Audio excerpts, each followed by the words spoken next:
Morning everybody, how you all doing?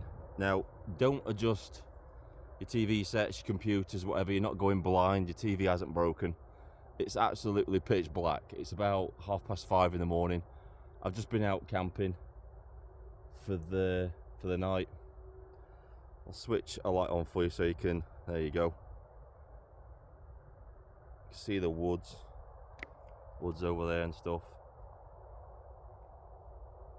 Right, bit different. So let's talk about what's been going on recently.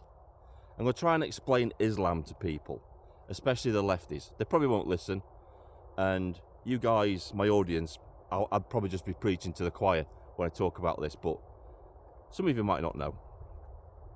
So we had the attack on the mosque, the arson attack. Obviously I don't condone that sort of action. It's dangerous, can lead you to lots of prison time, and you could have took life. So obviously the people that did that, total scumbags.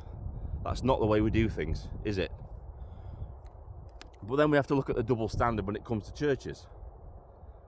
It's like an attack on a mosque is classed as a hate crime, yet we have churches mysteriously burning down, and that's just considered vandalism, not a hate crime. So there's an obvious double standard there, which we always know. We've got this two-tier system in this country. We can't deny that, can we? So it also turns out from the footage of the actual attack itself that allegedly the two individuals were speaking either Urdu or a variation of Punjab. So that would suggest to me it's either a false flag event where certain individuals, certain extremist individuals are trying to kick off some kind of, I don't know, religious war or whatever, trying to trigger it. But obviously the lefty organisations have come out and they've automatically labelled it as far-right terrorism. We've got Amnesty International, they've come out and they've said it's a hate crime and that sort of thing. And I'd expect nothing less from these people, because they don't understand what Islam is. So there could be other reasons why this mosque was attacked. Now, as you all know, I lived out in Iraq for 5 years. I got a pretty good taste of Islam in its natural habitat and the culture of Islam. So the main thing that you have to know is what Islam is based on. What are its fundamentals? What is its culture? What is the culture of the Muslims? So the underlying structure of Islam and Muslims is it's an honor-based culture. Everything is based on honor. Now their definition of honor will be different to our definition of honor. So let's put it into perspective, right? There are two different denominations of Muslims. You've got the Sunni, you've got the Shia. The majority of Muslims in this country are Sunni, and given the nature of some of the mosques, obviously recently we've had the imam that's been calling for a preemptive jihad. The police aren't touching him. They're saying that's not hate crime. It's not a hate crime when Muslims call for the preemptive killing of other people. That's not hate crime apparently. That's not inciting violence either. So yeah, you can make of that of what you will. So usually the Sunni teach the most extreme conservative version of Sunni Islam, which is Wahhabi. It's Wahhabi usually, which is the ultra conservative Islam. That's the one that ISIS uses out in Iraq. So you have to understand the actual structure of Islam. That it's not this cohesive lump. It's not. It's close to what Christianity is. If you imagine Protestants and Catholics at the height of their hostilities towards each other, when looking at Sunni and Shia Muslims, but then you magnify that by 1,000-fold, and then you'll understand the hostility between the Sunni and Shia Muslims. Now, even within the different denominations of Islam, there are different factions. There are Muslims that interpret the Quran in different ways. So even within the separate denominations of Islam, it's still highly fractured as a religion. And then you have families which are clans. They have clans. So within Islam, you can have clan warfare, where different families are at war with each other, blood feuds, if you like. And I'm only going on what I saw in Iraq. Blood feuds, they can last for centuries. Blood feuds can last for centuries over the most simplistic things, because like I said, Islam is an honor-based culture. So one of their ancestors may have disrespected another clan's ancestor, and now they've got a blood feud sort of thing going on. Now, if another clan disrespects another clan, there has to be some kind of honor retribution. So say somebody says something to another Muslim, then they have to do something back to them to regain their honor. Now, this is what could have happened with a mosque. There could have been a dispute, there could have been some kind of clan feud where somebody's honor was taken away from them, and that arson attack was their way of regaining their honor. So now you're starting to get a picture of what Islam is. It might not be what the leftists. I mean, the leftists are automatically going to assume, oh, it's far right racism. It's far right racism. It's got to be. Not necessarily. So you've all heard of honor killings and stuff like that.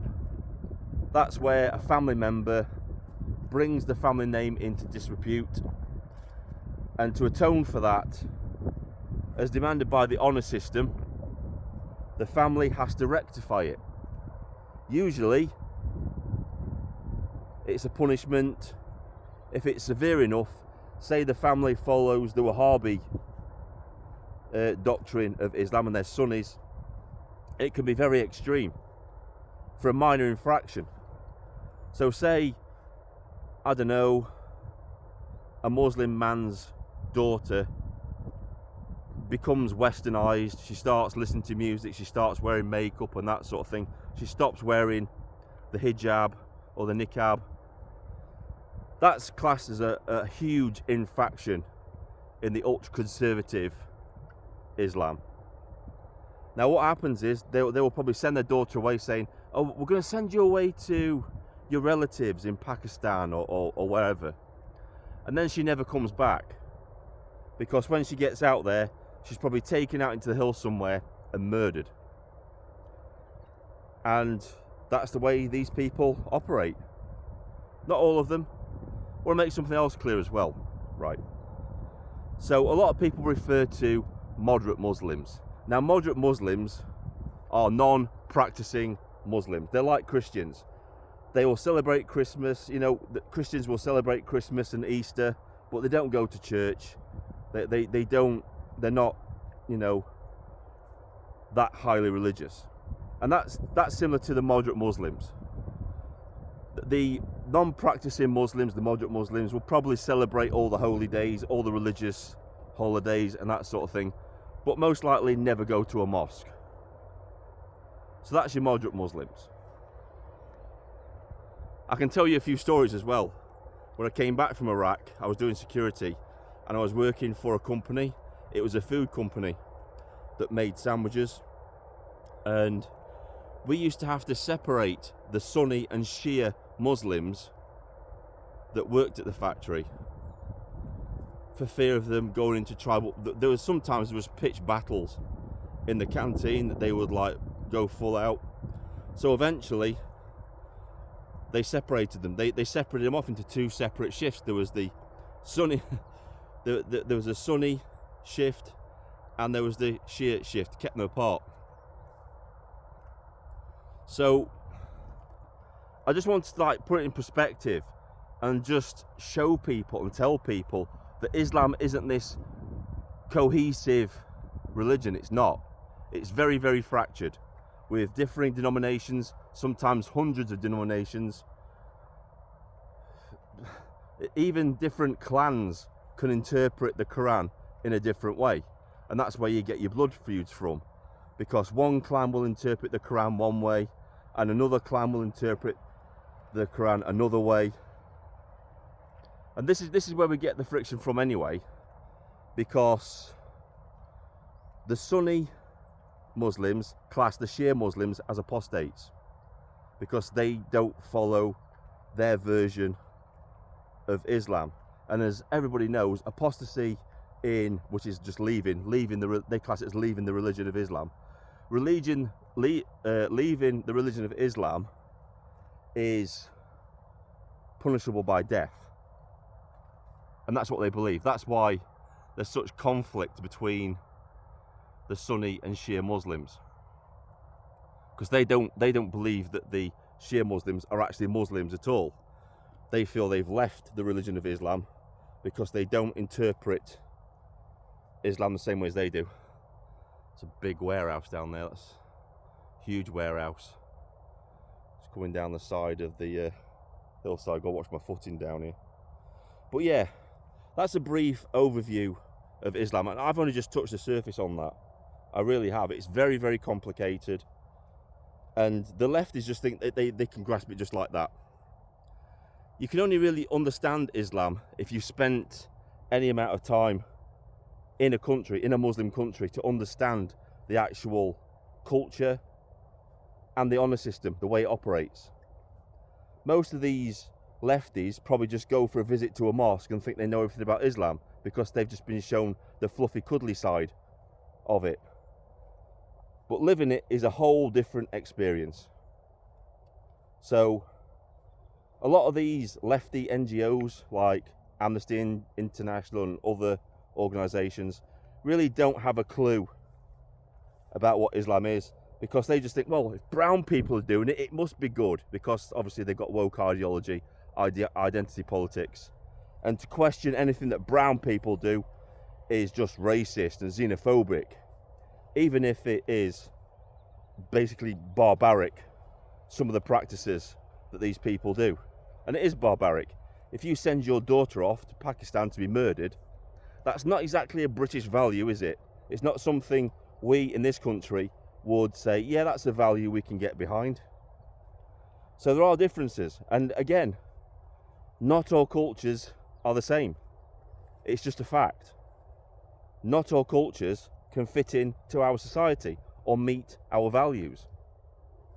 It's just a fact. It just really is a fact. Right, I've waffled on enough. This is Vindicator, signing off.